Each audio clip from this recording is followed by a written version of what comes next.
Welcome to JTV news. ఆమ్తర్ వలస TDP కార్యాలయం మీడియా సమావేశం నిర్వహించిన టీడీపీ మహిళా నాయకులు. ఈ సందర్భంగా టీడీపీ మహిళా లీడర్ ఎన్ని శ్రీదేవి మాట్లాడుతూ, మా ఎమ్మెల్యే కోన రవికుమార్ పై కేజీబీవీ స్కూల్ ప్రిన్సిపాల్ సౌమ్య ఆరోపణల వెనుక రాజకీయ కుట్ర ఉందని, ఎమ్మెల్యే కోన రవికుమార్ పై తప్పుడు ఆరోపణలు చేయడం సబబు కాదు. మా ఎమ్మెల్యే ఆడవాళ్లను గౌరవించే వ్యక్తి అని ఆమె అన్నారు.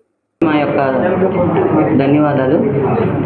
ఇప్పుడు ఈరోజు ఈ ప్రెస్ మీట్ కారణం ఏంటంటే, మా ఎమ్మెల్యే కోన రవికుమార్ గారి మీద ఒక ఆరోపణ చేశారు. ఈ సౌమ్య గారు అనే వ్యక్తి కేజీబీవీలో పొందులో చేసింది ఇదివరకు. ఇప్పుడు ఆవిడ ఆల్రెడీ ట్రాన్స్ఫర్ అయిపోయింది, లాంగ్ లీవ్లో ఉంది. ఇప్పుడు లాంగ్ లీవ్లో ఉన్న వ్యక్తికి ఇప్పుడు లాంగ్ లీవ్ నుండి ప్రెస్ మీట్కి ఎలా రాగలిగింది? అనారోగ్యమైన లీవ్ పెట్టింది ఆమె.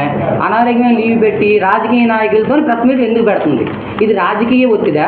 ఈవిడ ఉపాధ్యాయురాలా, రాజకీయ నాయకురాలా? ఫస్ట్ మాకు ఆ క్లారిటీ ఇవ్వాలి. మేము మహిళలుగా కోరుకునేది ఏంటంటే, నీవు విధులు నిర్వహించినప్పుడు నువ్వు తప్పు చేశావు, నీ తప్పుని ఖండించే అధికారం మా ఎమ్మెల్యే గారికి ఉంది.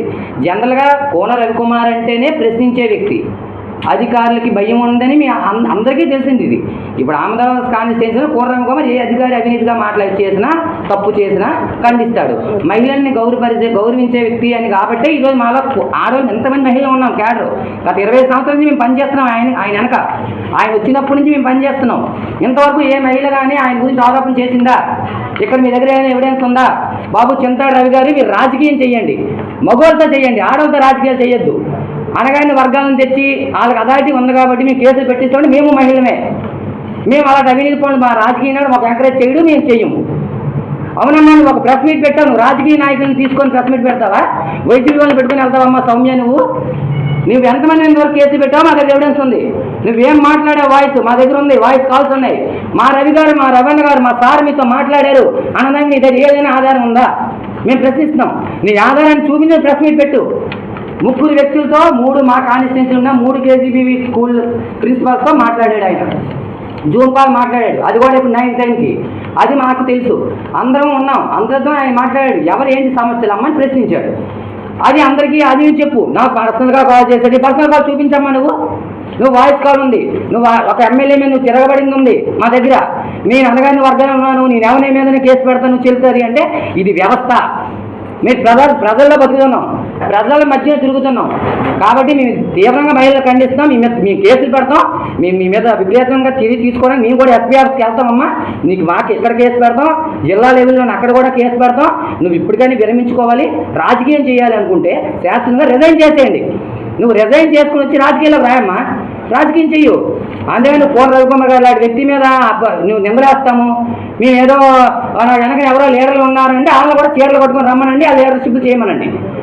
ఏ రాజకీయ నాయకులు కానీ వైసీపీ వాళ్ళు చెప్తున్నా, మీరు వెనక వెళ్ళడం కాదు, ఇలా ఆడవాళ్ళని పెట్టుకొని రాజకీయాలు చేయొద్దు. నిజాయితీ రాజకీయం ఎప్పుడు మెయిన్ ఎక్కడ ప్రాబ్లం ఏంటి? ఇక్కడ మీ తప్పుకు జరగట్లేదు. కోన రవికుమార్ అవినీతి చేయట్లేదు. కోన రవికుమార్ అనుకున్న ఎవరికి ఏ విషయంలో తప్పు జరగడం లేదు. కాబట్టి మీరు ఏదో ఒక ప్రశ్న కావాలి, ఫలితాలు కావాలి, అలా కనిపించాలి. ప్రతి పబ్లిక్ ఏదో ఒకటి మా వైసీపీ ఉందని గుర్తించుకోవాలి. మళ్ళీ చెప్తున్నాను చింతాడు రవి గారికి, మీరు రాజకీయం చేయాలంటే రాజకీయం రవి గారితో చేయగల కెపాసిటీ చేయండి. లేదా మీరు కూర్చోబడి ఇంట్లో మీ పార్టీ తాళా వేసేయండి. ఒక ఆడదాన్ని తీసుకెళ్ళి కంప్లైంట్ ఇప్పిస్తాము. మేము ఎస్సీ కాబట్టి కేసు పెడతాం. మా వాళ్ళందరూ ఎస్సీ వాళ్ళు ఉన్నారు, మేము కూడా ఎస్సీ వాళ్ళతో కలిసి ఉన్నాం.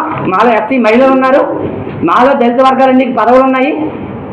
మాకు కూడా మహిళలందరినీ గౌరవించి ఉన్నతమైన స్థానాలను కూడా ఆయన కల్పిస్తున్నారు. అంటే అంత గౌరవం మహిళల మీద ఉన్న వ్యక్తి ఈరోజు మీకు ఎలాగైనా ఒక మహిళ కంటాడని అంటారు. ఇది మేము తీవ్రంగా ఖండిస్తున్నాం. మేము కంప్లైంట్ ఇస్తాం. దీని మీద నెక్స్ట్ చర్య కూడా మేము తీసుకుంటాం. మహిళలందరూ వెళ్ళి థ్యాంక్ యూ వాళ్ళకి.